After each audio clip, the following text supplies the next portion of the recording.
Բարև ձեզ, Արագատուտն TV-ի թեմ շարունակում ենք մեր հաղորդաշարը, որը նվիրված է հայ գրողներին, դերասաններին, երգիչներին եւ հետաքրքիր նյութերի աշխարհի մասին։ Այսօրվա թողարկման ընթացքում կպատմեմ Կարպ Խաչպանկյանի մասին։ Կարպ Խաչպանկյան, իսկական անունը Կարապետ Խաչպանկյան,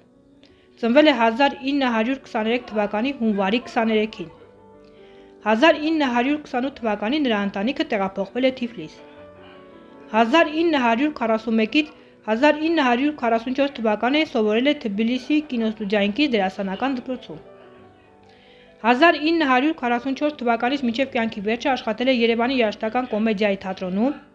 իսկ 1984-ից 1988 թվականներին եղել է նաև թատրոնի գեղարվեստական ղեկավար։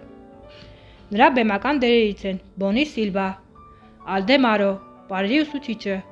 Մաքիթ, 3 գրոշանոց օպերա, Սուրեն, Մեծ հարսանիք, Կնյազ, Տաքսի, Պետրուչիո, Անսած կնոջ սանձահարումը եւ այլ դերեր։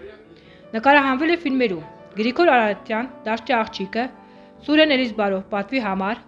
Աշոտ, Ճանապարհ դեպի կրկես, Նիկո Ատամնաբույժն Արևելյան։ Խաչպանկյանը նաև բեմադրել է Սեր աստղերի տակ, Բանիկը տանուշ եւ այլ ներկայացումներ։ Կարպ Խաչպանկյանը մահացել է 1998 թվականի նոյեմբերի 29-ին։